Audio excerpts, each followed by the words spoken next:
je suis Clémentine Sourdet, je suis autrice et illustratrice de livres pour la jeunesse depuis une quinzaine d'années. Et voilà, j'ai créé différents livres.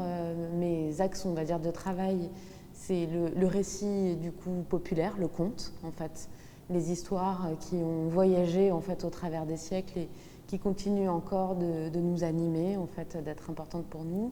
Et aussi les thèmes naturalistes. En fait, ça c'est vraiment un autre axe en fait de mon travail, soit par le livre documentaire, soit aussi par le livre-objet. Il y a beaucoup la présence de la manipulation, du toucher, en fait.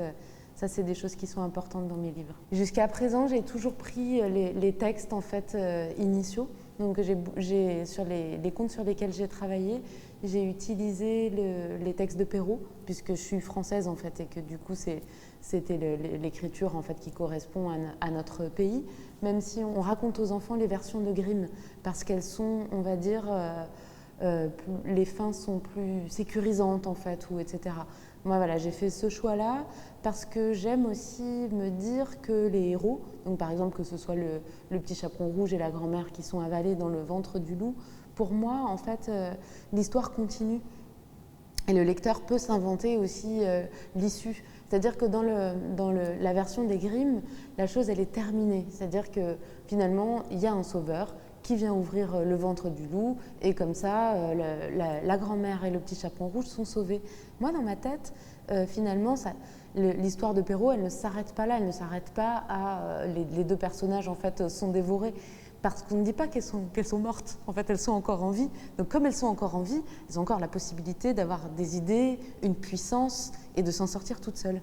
C'est une technique qui m'est venue naturellement. En fait, j'ai eu une année de CE1 ou CE2, je ne sais plus, assez étrange. On avait une maîtresse que moi j'ai beaucoup aimée, qui nous faisait faire énormément de travaux manuels. En fait, on a fait beaucoup de découpage et moi j'ai toujours été assez impressionnée par la puissance en fait de ce que peut raconter juste le papier, le matériau papier en fait quand il est découpé, déchiré, ajouré. Il y a ce qui se passe derrière aussi, derrière un trou, derrière une image en fait, le mur, la continuité ou la transparence de l'image qu'on va voir derrière.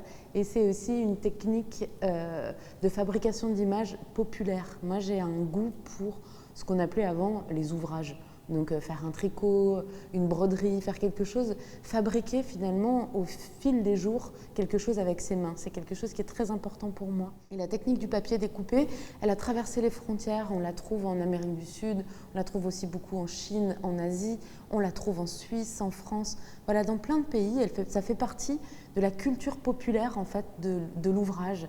Donc c'est une technique qui est à la portée de tous, de matériaux extrêmement simples et qui a une puissance en fait de narration, et parce qu'aussi moi je suis fascinée par les ombres, donc du coup c'est une technique qui met en relief en fait l'image, donc c'est ça qui m'intéresse beaucoup. Le Leporello, ce que j'apprécie particulièrement, c'est la facilité de la reliure.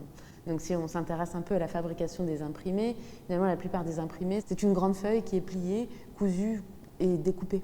La reliure en accordéon, c'est simplement des pages qui sont, si on le fait à la main chez soi, on scotche en fait des papiers d'un même format les uns avec les autres. Et puis la grande magie par rapport justement aux ombres dont je parlais, c'est que le Leporello, c'est un livre qui tient tout seul. Il est lui-même son propre support, puisque c'est une succession d'angles en fait. Donc le livre peut tenir debout tout seul.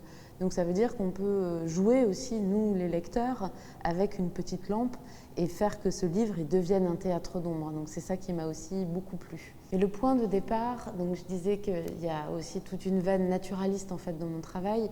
Une grande source d'inspiration, c'est la nature. Donc on dessine. La première des choses, c'est qu'on observe en fait le monde qui est autour de nous. Donc on le retranscrit. C'est comme si notre personne était un filtre en fait. Du coup on est un petit filtre et puis on va retranscrire ce qu'on voit. Moi j'ai gardé plein de livres de mon enfance parce que j'ai eu la chance d'en avoir beaucoup. Donc j'ai sélectionné, j'ai gardé les plus importants et dites-vous bien que moi je les partage maintenant avec mes enfants. Donc j'espère que vous ferez pareil avec ceux qui vous accrochent le cœur.